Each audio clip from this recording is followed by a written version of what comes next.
தோழமை உறவுகளுக்கு வணக்கம். ஒரு வழியா கல்யாணத்துக்கு நாள் குறிச்சாச்சுங்க. அந்த மாதிரி திமுக காங்கிரஸ் கூட்டணி உறுதி ஆயிடுச்சு. திமுக கூட்டணியில் இருக்கக்கூடிய காங்கிரஸ்க்கு 28 சீட்டும் ஒரு ராஜ்யசபா சீட்டும் உறுதி பண்ணி முதல்வர் ஸ்டாலின் அவர்கள் கையெழுத்து போட்டிருக்காரு, அறிவிப்பும் வெளியிட்டிருக்காரு.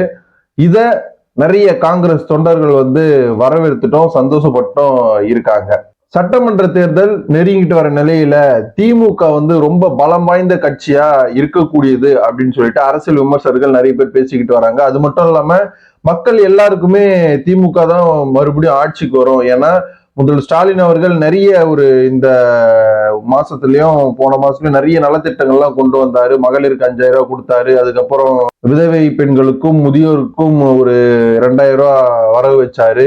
இப்படி நிறைய திட்டங்களை முதல்வர் ஸ்டாலின் அவர்கள் அடுத்தடுத்து கொண்டு வரதுனால மக்கள் மத்தியில முதல்வர் ஸ்டாலின் மேலேயும் திமுக அரசு மேலேயும் நல்ல மரியாதையும் நல்ல ஒரு மதிப்பும் வந்திருக்கு.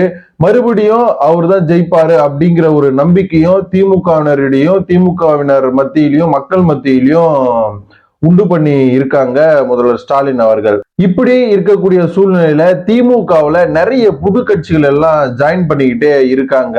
நம்ம திமுக கை கொடுத்து பிஜேபியை நம்ம ஆட்சிக்கு வரக்கூடாது, பிஜேபியில இருக்கக்கூடிய அதிமுக நம்ம ஆட்சியில வர விடக்கூடாது அப்படின்னு சொல்லிட்டு திமுகவில் நிறைய சின்ன சின்ன கட்சியும் சரி புது கட்சியும் சரி நிறைய பேர் சேர்ந்துக்கிட்டு பலம் சேர்த்துட்டு வராங்க. இந்த நிலையில தான் திமுக காங்கிரஸ் தொகுதி பங்கீடு பேச்சுவார்த்தை ரொம்பவே இழுபறியா இருந்துட்டு வந்துச்சு. இதை பத்தி நம்ம முன்னாடி காணொலியும் நம்ம பேசியிருக்கிறோம். திமுக கிட்ட காங்கிரஸ் எத்தனை தொகுதி கேட்குது, திமுக எத்தனை தொகுதியை கொடுக்குது அப்படின்னு சொல்லிட்டு பேசி இருக்கிறோம். திமுக உள்ள வந்ததுல இருந்து காங்கிரஸ் ஒரு கட்டுக்கோப்பு இல்லாம இருக்கிறதா மக்கள் சொல்றாங்க. ஏன் அப்படின்னா திமுகவுல காங்கிரஸ் ரொம்ப காலமா இருக்கு. ஆனா திமுக ஒவ்வொரு சட்டமன்ற தேர்தலையும் காங்கிரஸுக்கு கொடுக்கக்கூடிய சீட்டுகள் கொஞ்சம் அதிகமா தான் கொடுக்குறாங்க. ஆனா காங்கிரஸ் அந்த சீட்டுகள்ல கொஞ்சம் கணிசமான ஒற்றை இலக்க எண்கள்ல தான் ஜெயிக்கிறாங்க. இதனாலதான் திமுக ஒவ்வொரு தேர்தலையும் காங்கிரஸுக்கு சீட்டை குறைச்சு குறைச்சு கொடுக்குறாங்க அப்படிங்கிற ஒரு இதுவும் நம்ம பார்க்க வேண்டியதா இருக்கு.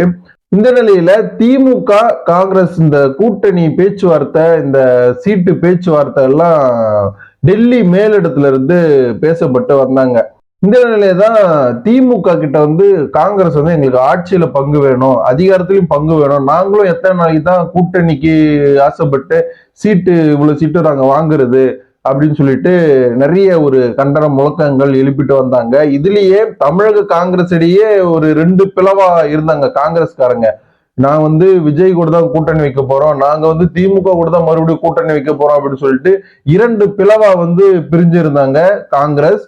இதை தெரிஞ்ச டெல்லி மேலிடம் என்ன பண்ணிருக்குன்னா எல்லாரையும் டெல்லிக்கு கூப்பிட்டுருக்காங்க. ராகுல் காந்தி, கார்கே, சோனியா காந்தி, ப. சிதம்பரம், கே.சி. வேணுகோபால் இவங்க எல்லாருமே டெல்லிக்கு கூப்பிட்டு என்ன பண்ணிக்கிட்டு இருக்கீங்க தமிழகத்துல, ஏன் இப்படி பிரச்சனை பண்றீங்க அப்படின்னு சொல்லிட்டு பேசியிருக்காங்க. அங்க ராகுல் காந்தி திமுக மேல அதிருப்தியில இருக்கிறதா ஒரு தகவல் வெளியாச்சு. ராகுல் காந்தி என்ன சொல்லியிருக்காருன்னா, நீங்க 41 தொகுதி கேளுங்க, 2 ராஜ்யசபா சீட்டு கேளுங்க, கொடுத்தா நம்ம திமுக கூட்டணியில நம்ம தொடரலாம், அப்படி இல்லை அப்படின்னா நாம தாவேகா கூட கூட்டணி வச்சு அவங்க எவ்வளவு சீட்டு கொடுக்குறாங்களோ அவ்வளவு சீட்டு நம்ம வின் பண்ணி கொடுப்போம் அப்படின்னு சொல்லிட்டு ஒரு பேசப்பட்டதாகவும், சோனியா காந்தி இல்ல நாம திமுக கூட கூட்டணி வச்சாதான் நமக்கு நல்லது, திமுக கூட கூட்டணி வைக்கல அப்படின்னா தமிழகத்திலேயே காங்கிரஸ் 2ஆ பிரிஞ்சிரும், அது நம்ம அடுத்த கட்ட நிலைக்கு நம்ம கொண்டு போக கூடாது அப்படின்னு சொல்லிட்டு ராகுல் காந்தி கிட்ட சோனியா காந்தி வலியுறுத்தியதாகவும், இதனால தொகுதி பங்கீடு பேச்சுவார்த்தை கிறிஸ்டோடங்கிறதா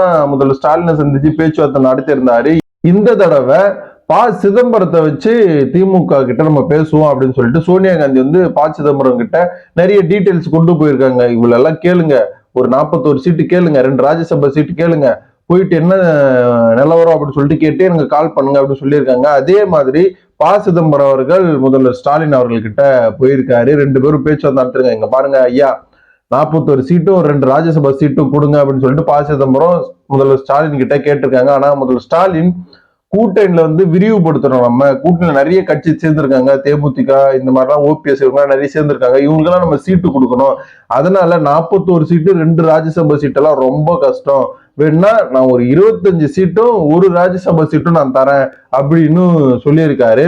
ஆனா இந்த தகவலை சிதம்பரம் அவர்கள் வந்து டெல்லி மேலிடத்துக்கு சொல்லியிருக்காரு. அங்க இருந்து என்ன சொல்லியிருக்காங்கன்னா, ஒரு ராஜ்யசபா சீட்டு கூட சரி ஓகே தான், ஆனா சட்டமன்ற தேர்தல் சீட்டு வந்து கொஞ்சம் அதிகப்படுத்தி கேளுங்க, ஒரு 36 கேளுங்க அப்படின்னு சொல்லியிருக்காங்க. 36 கேட்டோம் இல்ல முடியவே முடியாது, இதை வந்து ஆரோக்கியமான கூட்டணியா நான் கொண்டு போகணும் பாக்குறேன், 36 சீட்டெல்லாம் ரொம்பவே கஷ்டம், இது வந்து நம்ம ஆரோக்கியமா பிரியறதா நல்லது அப்படிங்கிற மாதிரி எல்லாம் முதல் ஸ்டாலின் அவர்கள் பேசப்பட்டதாகவும் ஒரு தகவல் வெளியாகுது. இதுக்கப்புறம் தான் இறுதியா நான் வந்து 28 சீட்டும் ஒரு ராஜ்யசபா சீட்டும் தரேன், இதுக்கு மேல என்னால முடியாது, உங்களுக்கு ஓகேன்னா சொல்லுங்க அப்படின்னு முதல் ஸ்டாலின் சொல்லியிருக்காரு. இதுக்கப்புறம் தான் சிதம்பரம் அவர்கள் டெல்லி மேலிடத்துல கார்கே கிட்டையும் ராகுல் காந்தி கிட்டையும் பேசியிருக்காரு. இந்த மாதிரி ஸ்டாலின் சொல்றாரு, நீங்க என்ன சொல்றீங்க 28+1 அப்படின்னு சொல்றாரு, நீங்க என்ன சொல்றீங்க? சோனியா காந்தி சரி ஓகே தான், 25ன்றது 28 வந்திருக்காரு, ஒரு ராஜ்யசபா சீட் இருக்குது, இதுவே நமக்கு பெரிய வெற்றி தான், கொஞ்சம் திருப்தியா தான் இருக்கு, இதுவே ஓகே பண்ணிடுங்க அப்படின்னு சொல்லிட்டு சோனியா காந்தி சொல்லியிருக்காங்க. ஆனா ராகுல் காந்தி இதுவே அதிருப்தியில இருக்கிறதா சொல்லப்படுது. என்ன இது 30 சீட்டு கொடுத்துருக்கலாம், ஒரு ராஜ்யசபா சீட்டும் கொடுத்துருக்கலாம், இவங்க ரொம்ப கம்மி பண்றாங்களே வர வர அப்படின்னு சொல்லிட்டு ராகுல் காந்தி மிகப்பெரிய ஒரு அதிருப்தியில இருக்கிறதா சொல்லப்படுது. ஆனா தமிழகத்தை பொறுத்த வரைக்கும் ராகுல் காந்தியும் முதல் ஸ்டாலின் அவர்களும் அண்ணன் தம்பி சகோதரர்கள் இப்படி அப்படின்னு ஒரு ஃப்ரேம் கிரியேட் பண்ணி, ஆனா இப்ப வந்து ராகுல் காந்திக்கும் திமுகவுக்கும் இடையே ஒரு அதிருப்தி இருக்கிறதா தான் டெல்லி மேடத்துல ராகுல் காந்தி தரப்பினர் வந்து சில பேர் சொல்லப்படுறாங்க. சோனியா காந்தி ஓகே சொன்னதுனால சிதம்பரம் என்ன பண்ணிருக்காருன்னா, முதல் ஸ்டாலினை சந்திச்சு எங்களுக்கு 28+1 ஓகே தாங்க ஐயா அப்படின்னு சொல்லியிருக்காரு. அதன் மூலியமா முதல்ல ஸ்டாலின் அவர்கள் இந்த கூட்டணி இந்த தொகுதி பங்கீடு பேச்சுவார்த்தை ஒப்பந்தத்துல கையெழுத்தும் போட்டாரு. 28+1 அப்படின்னு சொல்லிட்டு கையெழுத்தும் போட்டுட்டாரு. இதன் மூலமா திமுக காங்கிரஸ் கூட்டணி இறுதி ஆயிடுச்சு, உறுதி ஆயிடுச்சு. நிறைய பேரு சொல்லிட்டு வந்த வியூகங்கள் எல்லாமே இன்னைக்கு முடிவடைஞ்சிருக்குன்னு தான் சொல்லலாம். திமுக கூட காங்கிரஸ் வந்து வெளியேறி தாவேக கூட கூட்டணி வச்சு வின் பண்ண போறாங்க அப்படின்னு சொல்லிட்டு நிறைய பேரு பேசிக்கிட்டு வந்தாங்க. ஆனா இன்னைக்கு அதெல்லாம் உடைக்கிற விதமா திமுக காங்கிரஸ் கூட்டணி உறுதியாயிடுச்சு.